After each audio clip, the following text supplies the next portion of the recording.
ఉచిత కాన్పులు, సిజేరియన్లు మరియు అన్ని రకాల ఎమర్జెన్సీ వైద్య సేవలు ఇక్కడ అతి తక్కువ ఖర్చులతో చేయబడును. ఇట్లా చెల్మడ ఆనందరావు జనరల్ హాస్పిటల్, బొమ్మకల్, కరీంనగర్. నమస్తే, welcome to Suman TV Karimnagar. నేను మీ అనిల్. కరీంనగర్లోని చుట్టుపక్కల గ్రామాలను కరీంనగర్ మున్సిపల్ కార్పొరేషన్లో విలీనం చేస్తూ రాష్ట్ర ప్రభుత్వం ఉత్తర్వులు జారీ చేసింది. అయితే ఆయా గ్రామాల ప్రజలు ఆందోళన, ఆవేదన వ్యక్తం చేస్తున్న సందర్భం. అయితే దీనిపైన చాలాసార్లు రోడ్డెక్కారు. ఆయా గ్రామాల ప్రజలు ఎలాంటి ప్రజాభిప్రాయ సేకరణ తీసుకోక ముందే ఆయా గ్రామాలను కార్పొరేషన్లో విలీనం చేయడం జరిగింది.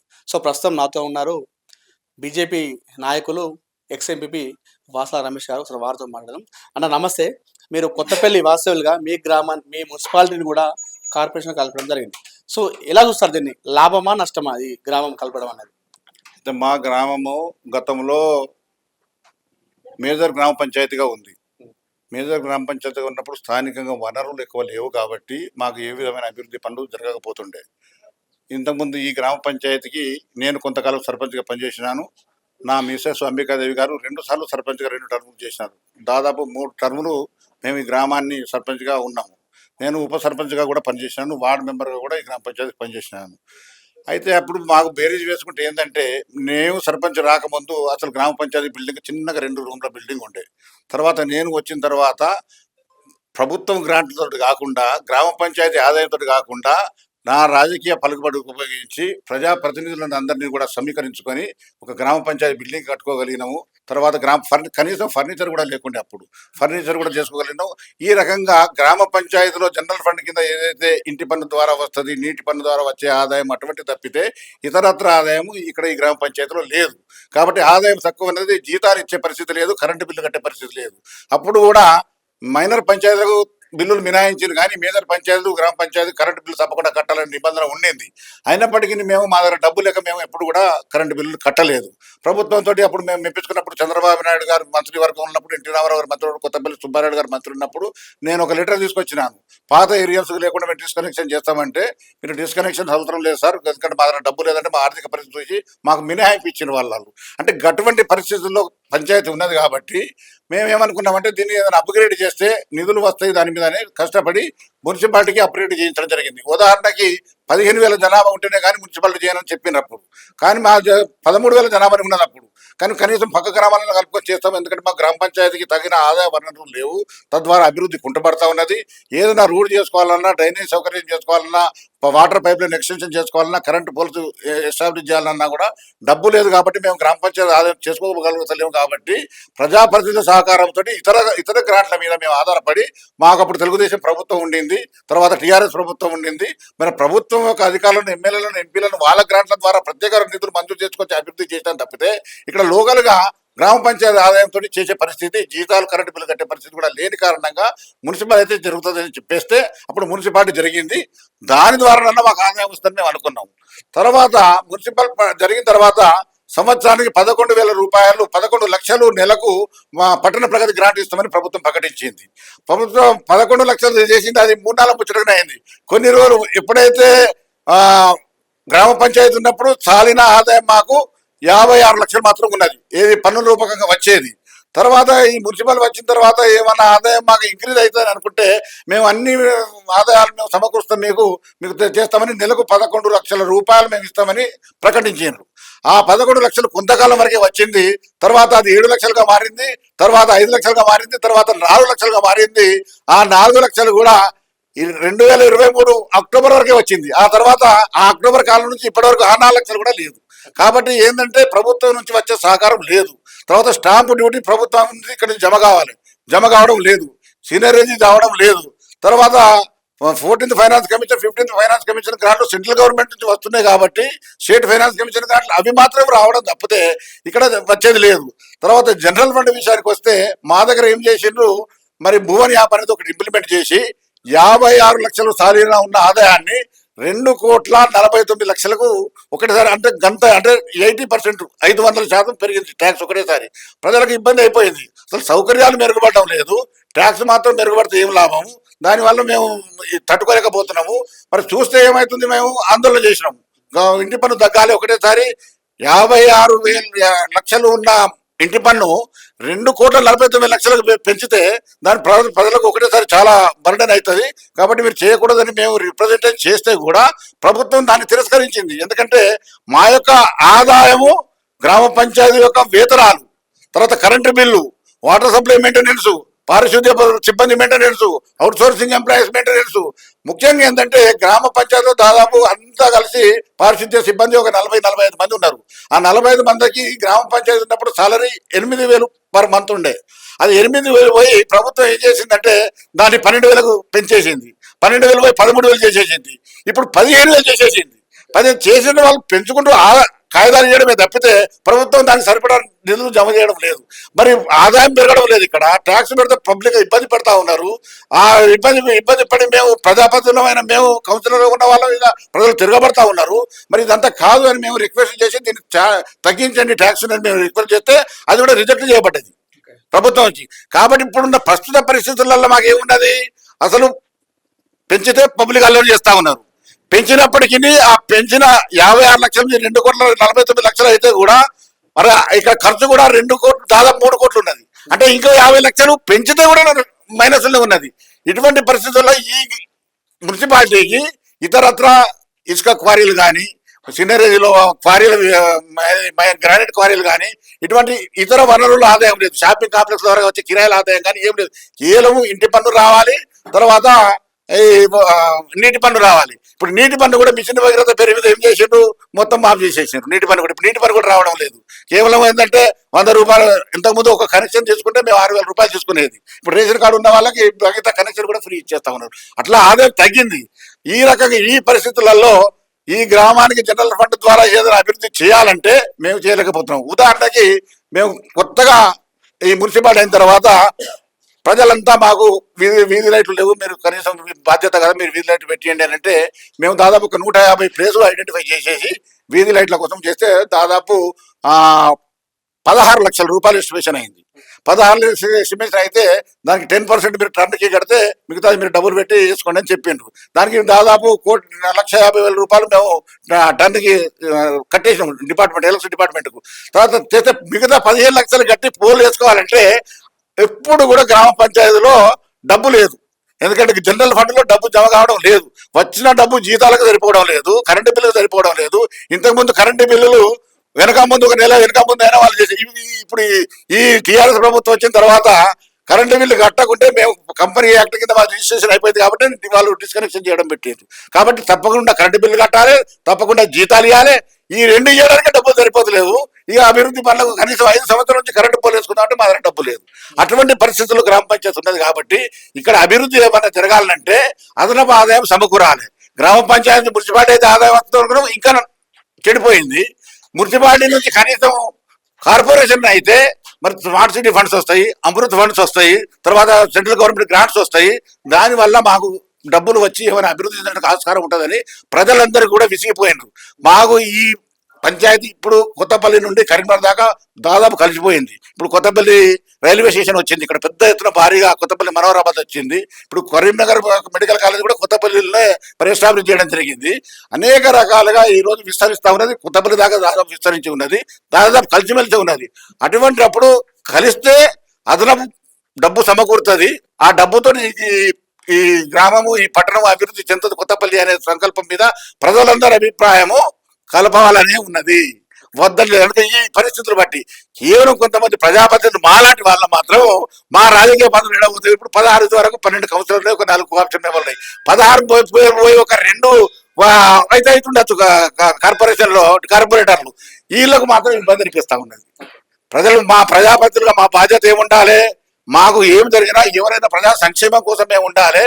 కొత్తపల్లి కాడ ఆదాయ వనరులు లేవు కాబట్టి ఆ ఉన్న ఆదాయ వనరులతోటి మనం అభివృద్ధి చేసుకునే పరిస్థితి లేదు. కాబట్టి ఇక్కడ అభివృద్ధి జరగాలంటే మున్సిపల్ కార్పొరేషన్ కలవాలి. కలిస్తే ఇప్పుడు ల్యాండ్, రియల్ ఎస్టేట్ రంగం కూడా చాలా విస్తరించింది. మా దగ్గర 5 లక్షల గుండా లేకుంటే 20-30 లక్షలు దాటిపోయింది. ఈ రోజు భూమి ఉన్న వాళ్ళకి లాభం జరిగిండవచ్చు, లేని వాళ్ళకి లాభం లేకపోవచ్చు, కానీ ఇతరత్ర మార్గాల ద్వారా వాళ్ళకి లాభం జరుగుతుంది. ఇప్పుడు ఉదాహరణకి కరీంనగర్ లో ₹1 యాంత్రిక స్కీమ్ పెట్టింది. మరి ఇవాళ రేపు 26 తారీఖు మాది అయిపోతే 28 తారీఖు నుంచి కార్పొరేషన్ కలిస్తే మా దగ్గర ఒక వ్యక్తి అంత్యక్రియాలు దాదాపు 20,000 రూపాయలు అయితే ఉన్నది. ప్రతి కుటుంబానికి ఇది అవసరం పడే విషయం. ఇప్పుడు ఇమీడియట్ గా మాకు అది ఎఫెక్ట్ అయిపోతుంది. ఇప్పుడు 24 అవర్స్ వాటర్ కోసము రేపు 24 తారీఖు నాడు రేపు ఎల్లుండి కేంద్ర మంత్రి ఖట్టర్ గారు వచ్చి అక్కడ ఇనాగ్రేషన్ చేస్తా ఉన్నారు. దాదాపు 8,000 కనెక్షన్లకి మరి ప్రతిరోజు వాటర్ ఇస్తామనే స్కీమ్ ఒకటి లాంచ్ చేస్తా ఉన్నారు. మా దగ్గర కూడా మరి కోట్లాది రూపాయలు బండి సంజయ్ గారు మంజూరు చేసిన అమృత్ స్కీమ్ ఇక్కడ కూడా నడుస్తా ఉన్నది. కాబట్టి 24 అవర్స్ వాటర్ సప్లై కూడా వచ్చే అవకాశం ఉన్నది. మాకు డ్రైనేజీ సౌకర్యం కావాలి, వాటర్ సప్లై కావాలి. తర్వాత ముఖ్యంగా రైల్వే లైన్ అయింది కాబట్టి ఇప్పుడు రైల్వే లైన్ బస్ స్టాండ్ నుంచి రైల్వే దాకా రోడ్డు కావాలి. మేము మొన్న బండి సంజయ్ గారు రైల్వే అధికారులు వచ్చినప్పుడు వాళ్ళని అడిగినాం మేము, సార్ మరి రోడ్డు బాగాలేదు, ఈ రోడ్డు పరిస్థితి గతంలో టెండర్ అయింది, బీఆర్ఎస్ ప్రభుత్వం వాళ్ళు టెండర్ చేసిండ్రు, మరి కాంట్రాక్టర్ పనులు చేయడం లేదు. ఇట్లా మాది రాణిపూర్ రోడ్ ఒకటి ఉన్నది, మాకు ఈ కొత్తపల్లి నుంచి ఎల్లమ రోడ్ ఉన్నది. అన్ని వరకులు కేవలం టెండర్లు మాత్రమే అయినా కానీ పనులు చేస్తలేరు. ఎందుకు చేస్తలేరు అని కాంట్రాక్టర్లు అడిగితే మేము అగ్రిమెంట్ చేసుకున్నాం, పనులు చేస్తామంటే గతంలో చేసిన పనులకి మాకు బిల్లులు రావడం లేదు, మేము అదనంగా పెట్టుకునే పరిస్థితి లేదు అని అంటా ఉన్నారు. మరి ఈ టైంలో సార్ మరి మీరు రోడ్డు లేకుండా మీరు రైల్వే స్టేషన్ ఎంత పెద్ద కడితే ఏం లాభం అని మొన్న రైల్వే అధికారిని బండి సంజయ్ గారి సమక్షంలో మేము విన్నవిస్తే మాకు లోబడి భాగం మాత్రమే మాది, బయటి భాగం మీరు రాష్ట్ర ప్రభుత్వాలే చేయాలి అంటా ఉన్నారు. ఇటువంటి పరిస్థితులు జరగాలంటే మా దగ్గర డబ్బు లేదు. ఆర్ఎండ్బి వాళ్ళు అక్కడ స్ట్రాంగ్ వాటర్ పోతా ఉన్నది, వరద నీళ్ళు పోతా ఉన్న వరద వచ్చినప్పుడు కుట్టుకపోయిందంతా. మేము అప్పుడు ఇంక్లూడ్ చేసినాం. గరిబాకర్వాల్ గారు కలెక్టర్ గా ఉన్నప్పుడు వరద దగ్గరకు రిప్రజెంట్ చేస్తే వాళ్ళు గవర్నమెంట్ ప్రపోజల్ ఇచ్చిండ్రు. కొత్తపల్లికి పెద్ద బర్డెన్ ఉన్నది, స్ట్రాంగ్ వాటర్ కొత్తపల్లి అంతా వెళ్ళిపోవాలి వాటర్, కాబట్టి డ్రైనేజ్ సౌకర్యం లేదు, పెద్ద ఎత్తున కట్టాలంటే దాదాపు 60-70 లక్షలు అయితే అంటే గ్రామ పంచాయతీలో డబ్బు లేదు, మున్సిపాలిటీలో డబ్బు లేదు, కట్టలేదు. కనీసం ఇటువంటి మున్సిపాలిటీ కార్పొరేషన్ అప్గ్రేడ్ అయితే ఒక 33% కార్పొరేషన్ అప్గ్రేడ్ అయితే ఏ గ్రాంట్ వచ్చినా కూడా అవుట్సోర్స్ కట్టాలని జీవో ఒకటి నిబంధన ఉన్నది. దాని ద్వారా మా గ్రామము మా పట్టణం అభివృద్ధి పొందుతున్న ఒక సంకల్పంతో మాకు పదవులు లేకున్నా పర్వాలేదు, మా పట్టణం అభివృద్ధి కావాలి, ప్రజల సంక్షేమం కావాలి, ప్రజల అభివృద్ధి పడాలి, కనీస సౌకర్యాలు ప్రాథమిక అవసరాలు కనీసం వాళ్ళకి వీధి లైట్ వేసే పరిస్థితి కూడా 5 సంవత్సరాల్లో లేదు.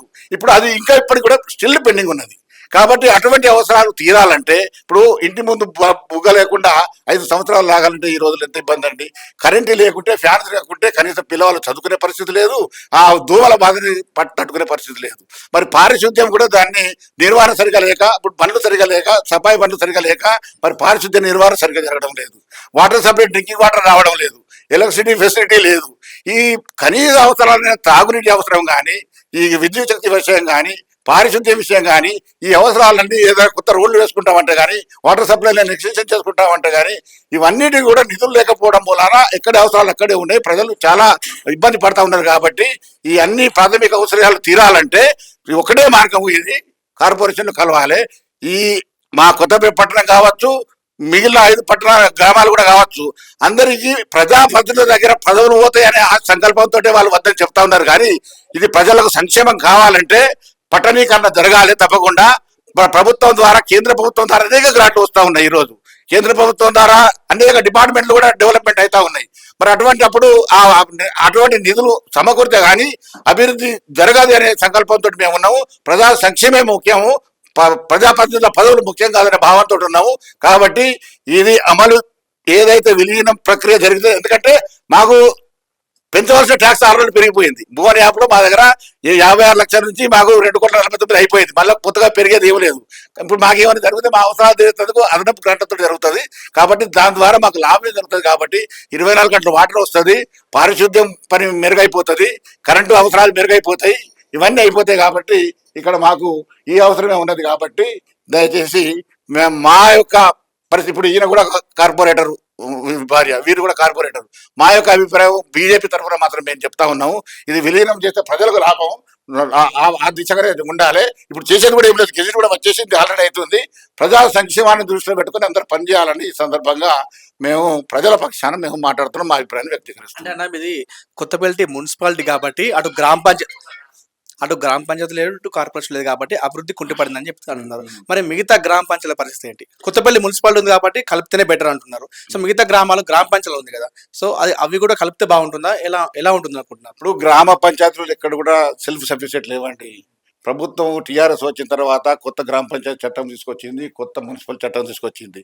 చట్టం తీసుకొచ్చి పారిశుద్ధ్య సిబ్బందిని పెంచడము, తర్వాత ఇప్పుడు ఈసీఎస్ అని ఒకటి ఉండదండి. వాళ్ళకు 7 సంవత్సరాల అగ్రిమెంట్ చేసారు. ఏది ఎల్ఈడి బల్బులు పెట్టి వీళ్ళల్లా సెంట్రల్ గవర్నమెంట్ నుంచి వాళ్ళ ఏజెన్సీని వాళ్ళ తొత్తులకు ఏజెన్సీ కట్టబెట్టి వాళ్ళు 7 సంవత్సరాలు మేము 1,20,000 కడుతున్నామండి ఈ కొత్తపల్లి మున్సిపాలిటీ. అంటే అన్ని గ్రామ పంచాయతీలో స్పెషల్ ఆఫీసులు ఉన్నప్పుడు వాళ్ళతో 7 సంవత్సరాలు అగ్రిమెంట్ చేసిండ్రు. మెయింటెనెన్స్ అంతా ఎల్ఈడి బల్బులు కానీ వాళ్ళే చేయాలి. వాళ్ళు చేసేటప్పుడు ఒక బుగ్గ పోయిందండి, వాడు ఉండేది హైదరాబాద్లో కూడా ఒక ప్రతినిధి ఇక్కడ పెట్టిపోతాడు. మనం ఆయన ఇప్పుడు గ్రామ పంచాయతీలో అవైలబుల్ ఉంటే మనం ఇమీడియట్ ఫోన్ చేస్తే మన కరెంటు ఎవరో సహాయకుడు వచ్చి పనిచేస్తాడు. కానీ వీళ్ళు చేసే పరిస్థితి లేదు, వాళ్ళు అక్కడికి వచ్చే పరిస్థితి లేదు. కానీ నెల మెయింటెనెన్స్ ఛార్జ్ కింద మాత్రం డబ్బులు తీసుకుంటా ఉన్నారు. ఇటువంటి పరిస్థితి కల్పించి ఇప్పుడు ప్రతి గ్రామ పంచాయతీకి ఒక ట్రాక్టర్ పెట్టిండ్రు. ట్రాక్టర్ గ్రామ పంచాయతీ ఆదాయం లేదు. ఆ ట్రాక్టర్కి ఇస్తే ఎట్లా కట్టాలి? వాళ్ళ వసతులు ఉంటే వాళ్ళు కట్టుకుంటారు, కానీ మెయింటెనెన్స్ ఎక్కువైపోయింది, జీతాలు ఎక్కువ. మళ్ళా సిబ్బందికి 3,000 4,000 జీతం ఇలా 15,000 రూపాయలు ఇవన్నీ ఆర్డర్ పాస్ చేసేది.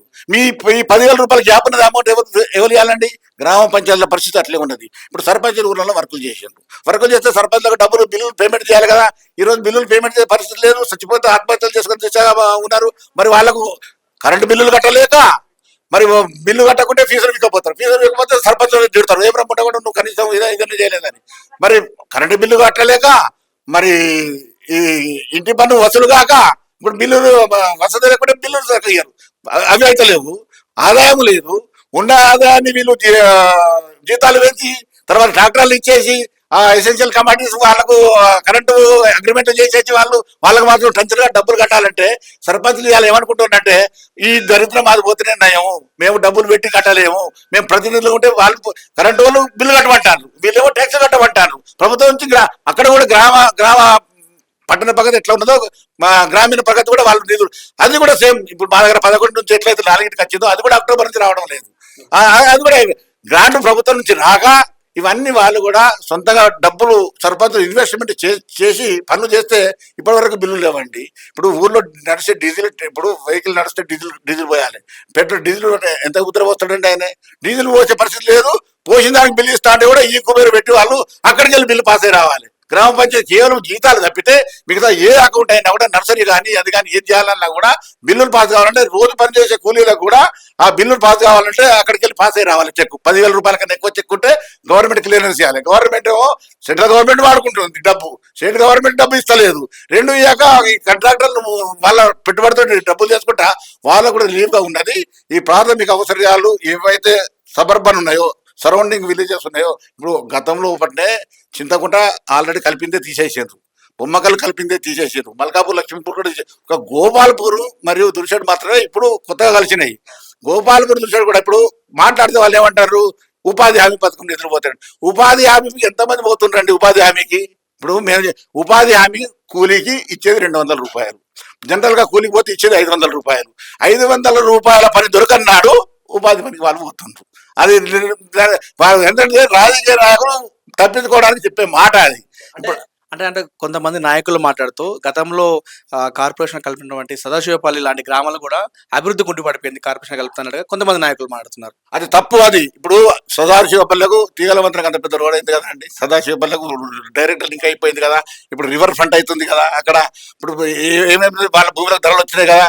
రాజకీయ నాయకులు తమ పదవులకు నిరుద్యోగం ఏర్పడుతుంది అనే దాని మీద చెప్పే మాట కానీ ప్రజల సంక్షేమం గురించి మాట్లాడే వాళ్ళు కలపకూడదని ఎవరు కూడా చెప్పారు. ఎందుకంటే అర్బనైజేషన్ అయితేనే ఫండింగ్ వస్తుంది.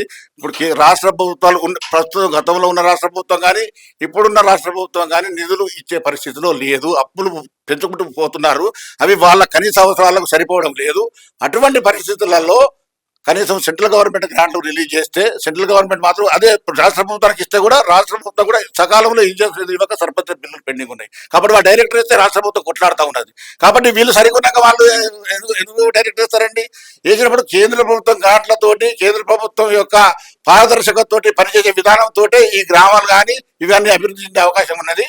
మిగతా దాంట్లో ఎక్కడ కూడా అవకాశం లేదు. ఇప్పుడు స్టాంపు డ్యూటీ ఉన్నదండి. గతంలో స్టాంపు డ్యూటీ రెగ్యులర్గా జమ చేసేది, రిజిస్ట్రేషన్ ఏదైతే ట్రాన్స్ఫర్ డ్యూటీ అనేది రెగ్యులర్గా వచ్చేది, సీనియర్ రెగ్యులర్గా వచ్చేది, కాంట్రాక్టర్లలో పనిచేస్తే ఈఎండీలు వాళ్ళకి రెగ్యులర్గా ఇచ్చేది. ఇవన్నీ ఇచ్చే విషయాలు కూడా వాళ్ళు ఆగబట్టుకున్నారు. ఉదాహరణకి మా దగ్గర చెప్తా ఉన్నాను, ఇప్పుడు సూడా పరిధిలో విలేజ్ కలిపిందండి. సూడా ఇచ్చే పర్మిషన్లో ఒక 10% మాత్రం వీళ్ళకి ఇస్తా ఉన్నారు. ఎవరికి కన్సర్న్ గ్రామ పంచాయతీలకు ఇవ్వాలి.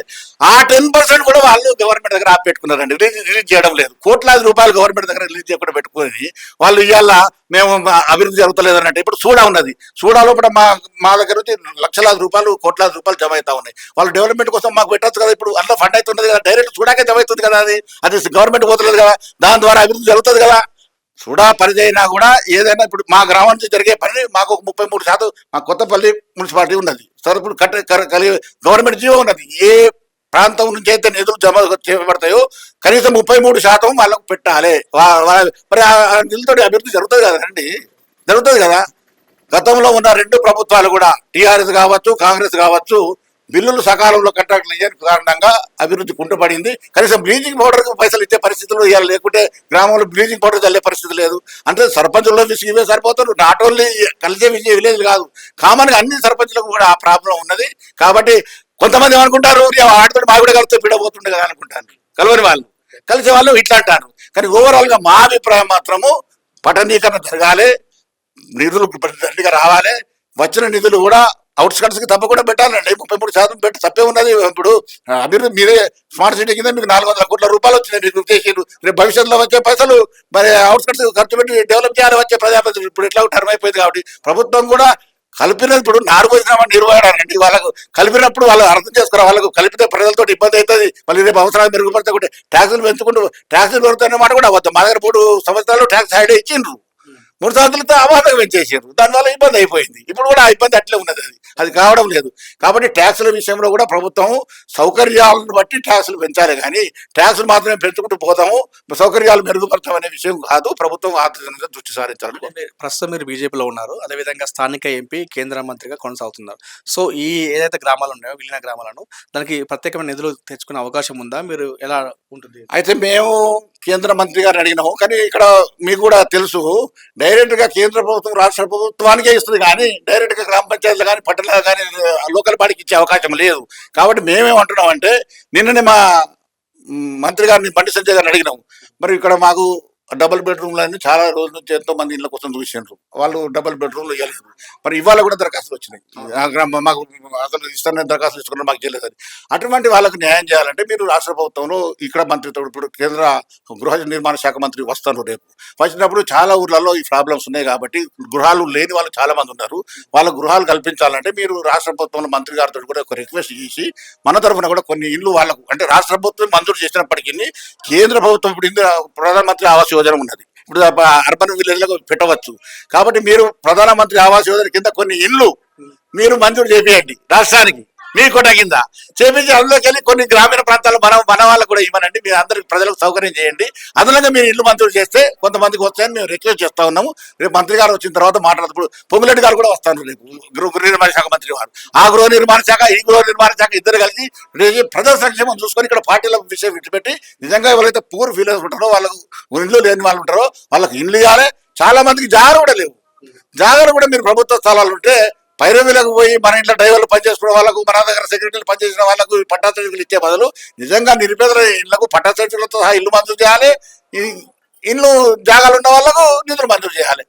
ముఖ్యంగా ఎందుకంటే కనీసం అవసరం ఇల్లు అనేది ఈ రోజులలో. కాబట్టి దాని మీద 2 ప్రభుత్వాలు కూడా కేంద్ర ప్రభుత్వం రాష్ట్ర ప్రభుత్వం దృష్టి సారించాలి. మేము ఆల్రెడీ మా మంత్రి గారి దృష్టికి తీసుకుపోయినాం, వారు కూడా మేము రాష్ట్ర మంత్రి గారితో మాట్లాడి మరి ఇల్లు వచ్చే విధంగా ప్రయత్నం చేస్తామని వాళ్ళు చెప్తా ఉన్నారు. రాష్ట్ర ప్రభుత్వం డైరెక్ట్ గా లేదు కాబట్టి, కేంద్ర ప్రభుత్వం రాష్ట్ర ప్రభుత్వానికి ఇస్తుంది కాబట్టి ఇద్దరు సమన్వయంతో పనిచేస్తే ప్రజల అవసరాలు తప్పకుండా తీరుతాయని ఈ సందర్భంగా తెలుస్తుంది. అంటే తెలంగాణలో గతంలో ఉమ్మడి ఆంధ్రప్రదేశ్ కావచ్చు, తెలంగాణ కావచ్చు, 2 ప్రభుత్వాల నిర్లక్ష్యం వల్ల గ్రామాభివృద్ధి కుంటిపడింది అన్నట్టుగా బీజేపీ నాయకులు చెప్తున్న పరిస్థితి. సో గతంలో ఉన్నటువంటి ఏదైతే విలీన గ్రామాలు ఉన్నాయో ఆ గ్రామాలను కార్పొరేషన్ కలుపుతూనే అభివృద్ధి జరుగుతుంది. గ్రామ పంచాయతీలో కొంతమంది రాజకీయ నాయకులు తమ ప్రయోజనాల కోసం ప్రజలను ఇలాంటి భయాభ్రాంతులకు గురి చేస్తూ వారిని పక్కదారి పట్టిస్తున్నారు తప్పే కార్పొరేషన్ కలుపుతూనే అభివృద్ధి జరుగుతున్నట్టుగా బీజేపీ నాయకులు చెప్తున్న పరిస్థితి. కెమెరా పర్సన్ కుమార్తో అనిల్ సుమన్ టీవీ, కొత్తపల్లి నుండి.